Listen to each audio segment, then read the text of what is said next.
amma ba'd. Hadirin pecinta Syarhil Quran yang kami hormati, pernahkah kita melihat perubahan yang terjadi pada kupu-kupu yang terbang dengan sayapnya yang indah? Seekor binatang yang lahir dengan keadaan paling rendah.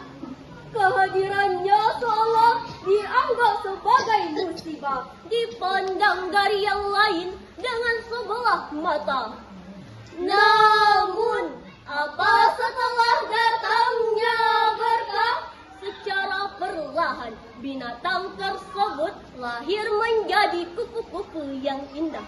Setelah mengalami hari-hari yang panjang di dalam kepompong, dan pada saatnya tiba, kebahagiaan membuncah. Kata kebahagiaan inilah yang nantinya akan membawa umat manusia menuju kesejahteraan hakiki. Untuk apa kaya tapi hidup sebatang kara? Untuk apa terhormat tapi susah bertaubat? Untuk apa terpandang tapi hidup meradang? Mending kita bahagia asalkan sejahtera. Sejahtera adalah harapan bagi semua umat. Umat mana yang tidak ingin hidupnya sejahtera? Kamikah? Andakah? Merekakah? Kami yakin kita semua ingin sejahtera. Betul hadirin? Betul. Oleh karena itu hadirin, membangun kesejahteraan umat adalah judul Syarhil Quran yang akan kami sampaikan pada malam hari ini. Sebagai rujukan firman Allah, Quran Surah Al-Anbiya ayat 107.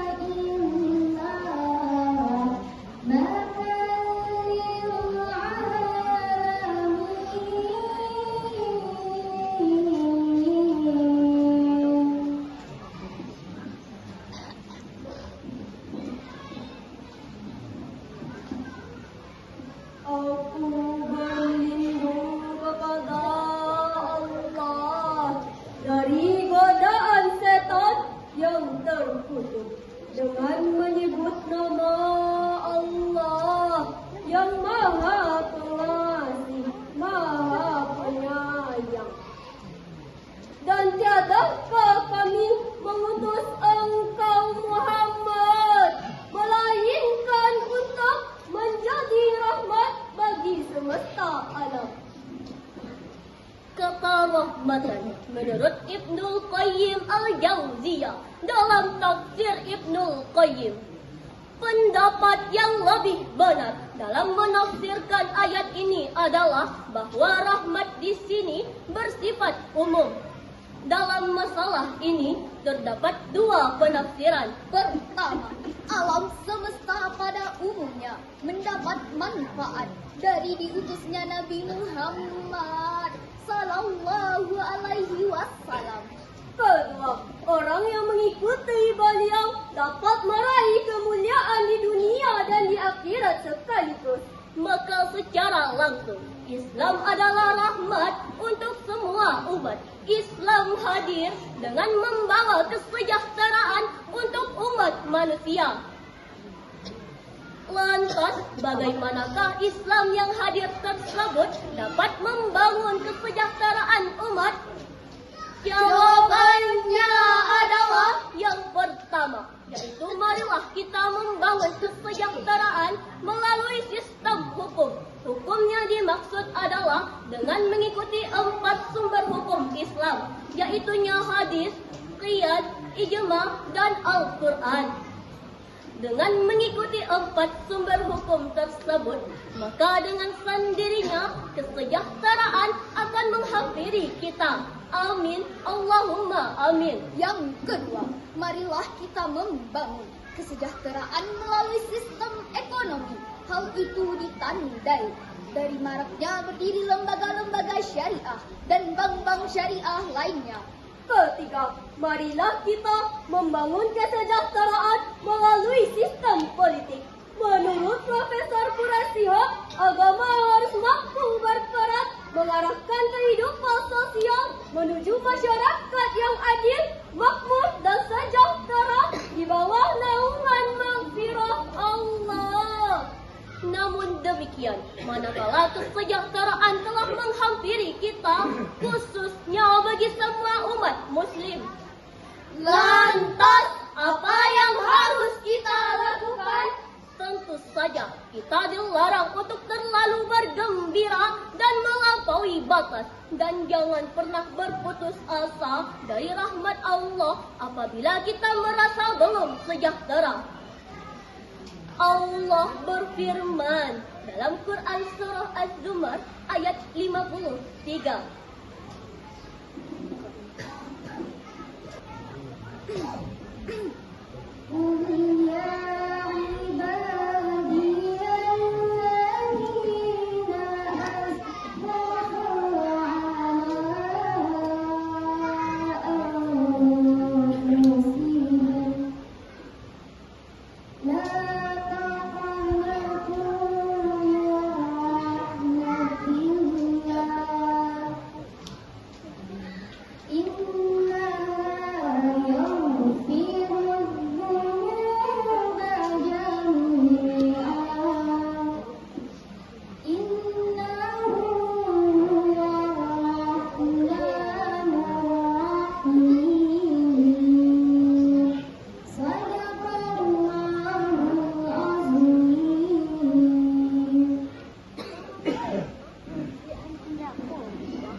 Katakanlah, wahai hamba-hambaku yang melampaui batas terhadap diri mereka sendiri.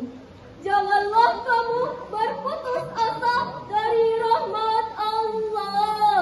Sesungguhnya Allah mengampuni dosa semuanya.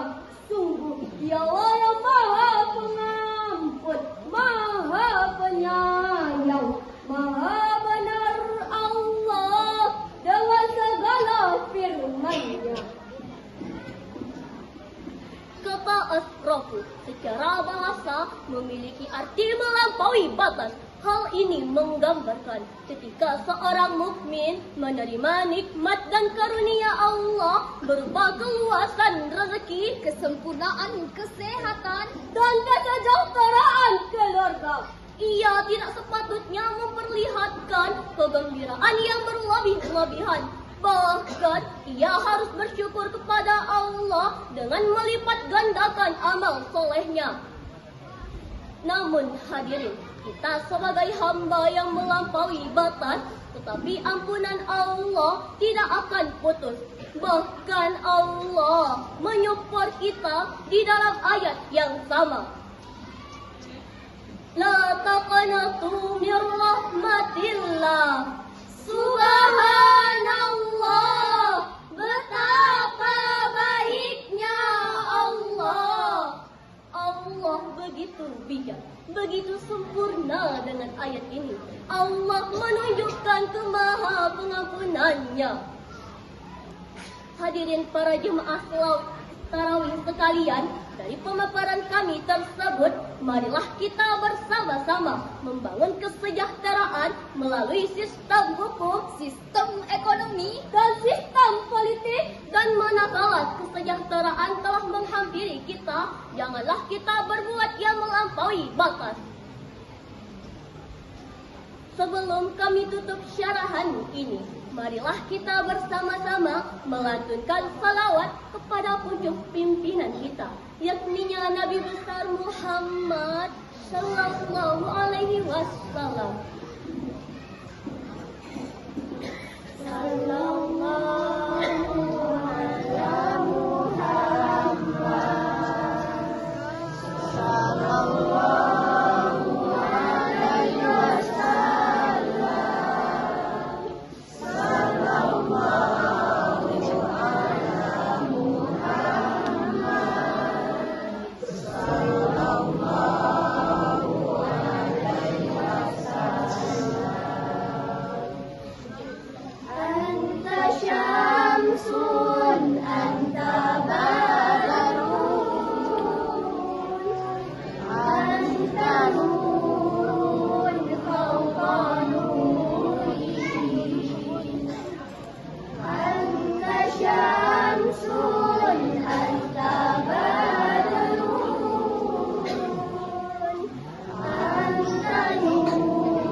Demikian syarahan kami.